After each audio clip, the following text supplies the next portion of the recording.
Hello everyone, it's Lottie from Cancer is a Lifestyle. So we are well into Vlogtober. Now I have to admit that I really thought long and hard whether or not I should do Vlogtober this month. Only because, started with my new job and all, I have not done these hours, you guys. I have not worked like days, you guys, since my first child was born, and he is 35 years old. So I've been kind of working, you know, second and third shifts. I've not worked this type of hours in like 30 years. So it's just been really hard on me. Like I get up at 5:30 in the morning, and I come home like around 4:30. I'm ready to go to bed at like 7:30 in the evening. I just cannot like function with these hours. I have started drinking coffee. When I get home, I'll have a large cup of coffee, and that so far it's a little better this week.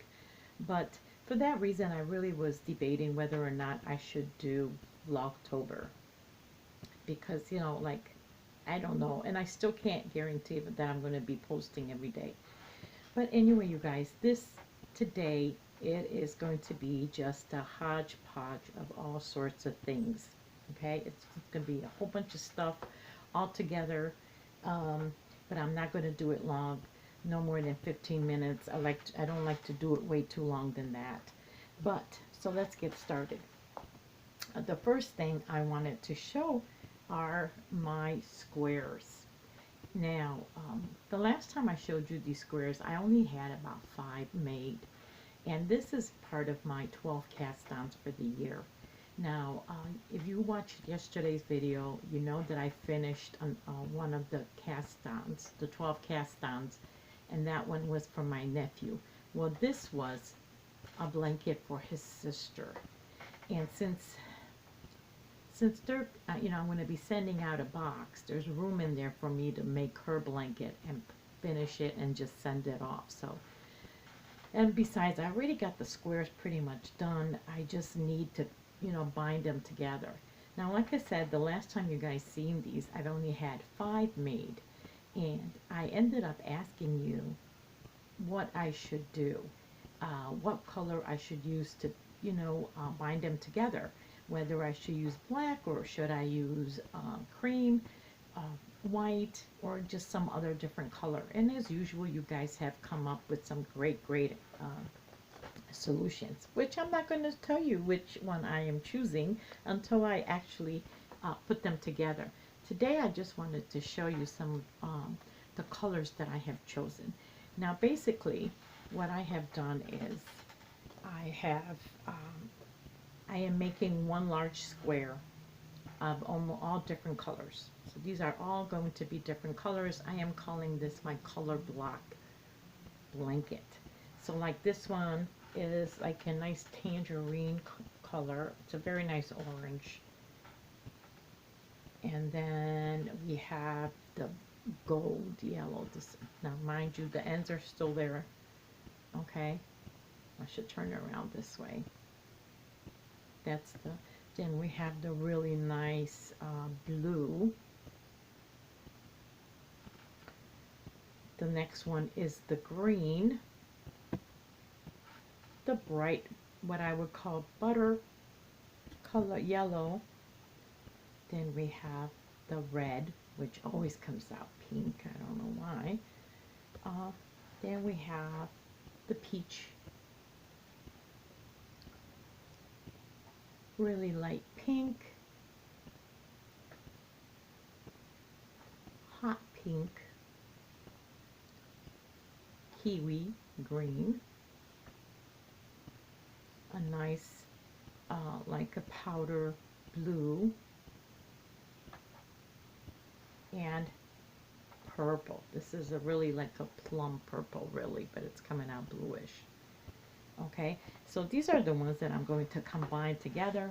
It's going to, and I have already made my decision. It's going to look really good, I think. If you look at all the hodgepodge of colors, I think it's going to look good. I'm not really going to go in any specific order.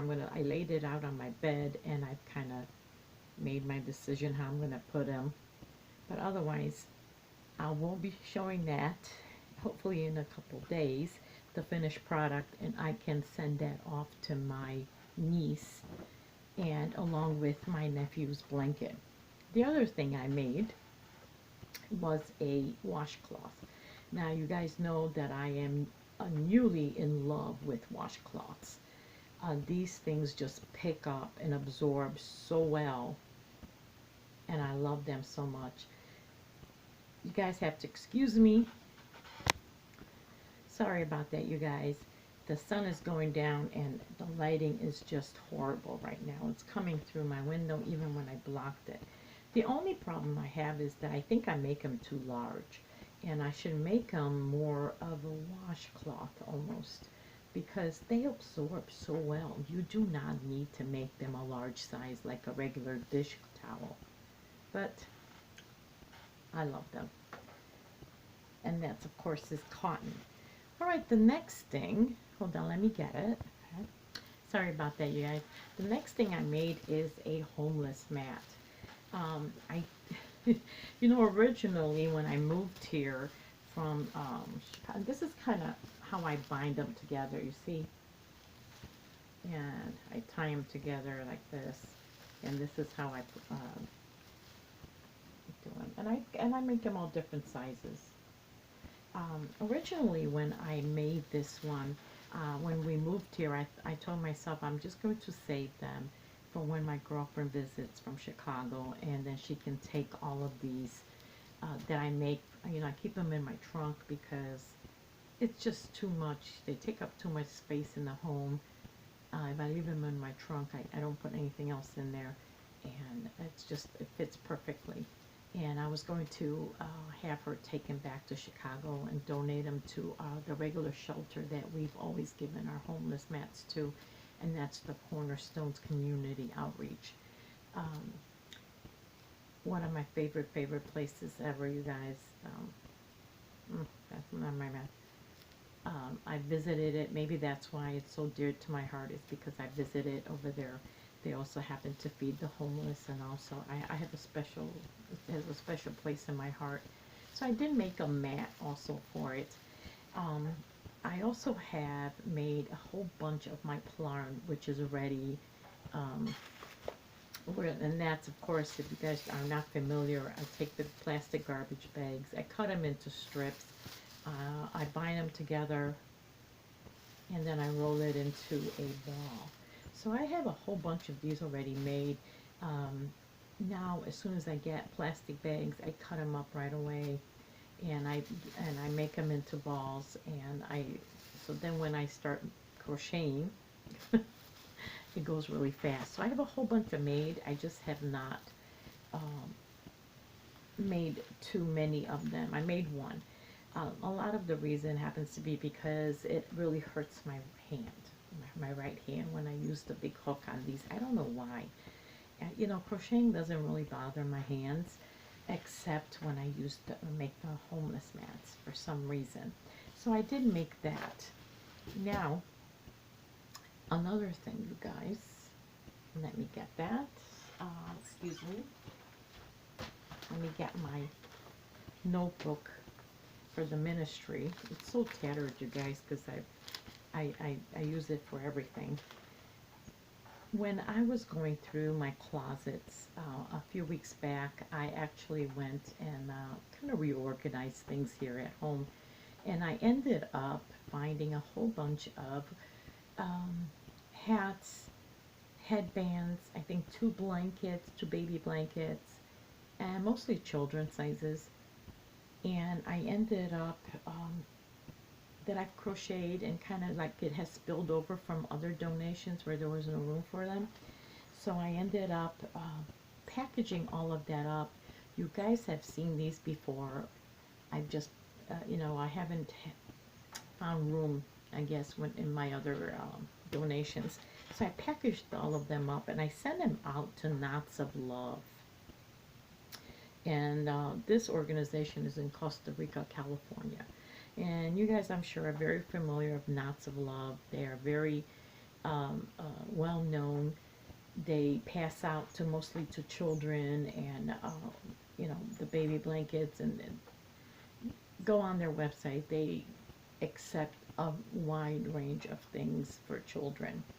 So I think it was a total here, I wrote it down, it was 39 hats, 2 baby blankets, and 8 headbands that got donated to them. So yeah, that got cleared off. Now, I did receive also, oops, oh, that's such a mess, you guys. I did receive a thank you letter from Nazareth Home. It's another organization that I happen to send out quite a few things to them. This time I believe we sent out, let me see, because usually it has, oh yeah, baby blankets. But we've sent them hats, excuse me. And this is an organization that takes children with that have, I should say, orphan children, and they take them and that cannot be placed in homes, in foster homes, because they have some kind of a medical need, and they take them from birth to up to, I think, 5 or 6 years of age, and they care for them. They take care of them. They are actually based in Indiana. We've sent them, I've actually met the director at a funeral, you guys, and we got talking, and we've been donating ever since to them. So they did send a thank you card, letter, not a card, that they received the item and that they appreciate it. The sad part is that not even 2 weeks go by, I get a letter from them again, and excuse me, I spilled some jelly on here, from the same place, informing us that they have to close because of funding, which is so sad to me. They have been in, I don't want to say business, but they've been operating for 27 years according to this letter, and it just, you know, because of funding, and they've had to close, and the children all have been, you know, have been moved to other places and all. But I just thought how sad that this had to happen. Excuse me. It's just another, you know, in the how long have I been? 7 years that I've been doing this ministry. I've seen many places like this that actually closed because of that. So I find it very disheartening to see a lot of these small organizations that don't get them funds, you know, basically go out of business, shut down, because, you know, they don't have the support that they need. And so that was very sad to me that we were not going to be able to, you know, send them any more things. So one more thing, you guys. Last December, I won my very first giveaway from Linnea Crafting Trooper, and I won her mystery box. And I think I've mentioned this a few times because the items that I've won, you know, like that little craft wall that I made, that was from, you know, that something that I won from her and my granddaughter and I were working on. Another thing that I won was this notebook. And what this one does is it's projects in progress, and it actually records your projects, whatever project you're working on, and then, you know, and you just write what it is, what you're doing, what kind of yarn you're using, the size, the color, and then there's even a room for a picture in here.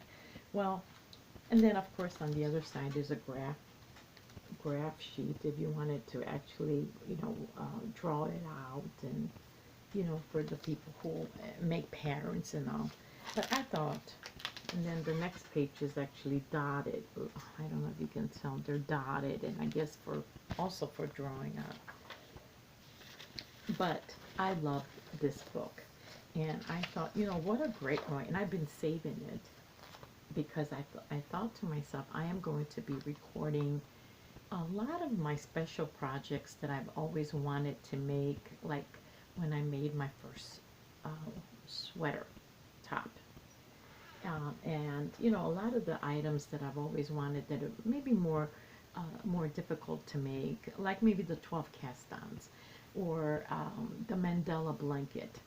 And I am going to be recording them. But then I thought, well, I'm going to run out of space, and it's such a shame because I really think this is gorgeous. It's good for memories.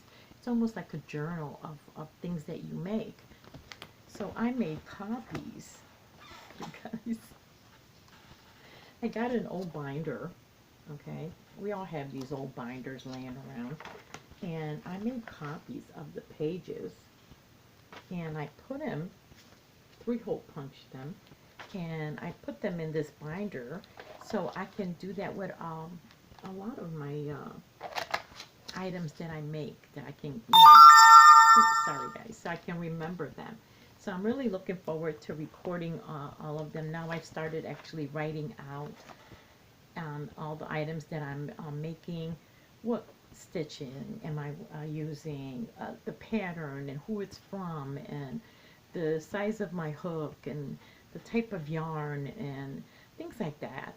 And I'm going to record, and it's going to be like a memory journal for myself, really. But anyway, you guys, that's all I got for you today. Thank you for joining me on Vlogtober. I hope I will finish this month off. Like I said, it is just a hodgepodge of everything today that it's been piling up here waiting for me to do a video about, and I have not had time. So I hope you guys will have a wonderful day, and I will see you tomorrow. All right, bye-bye.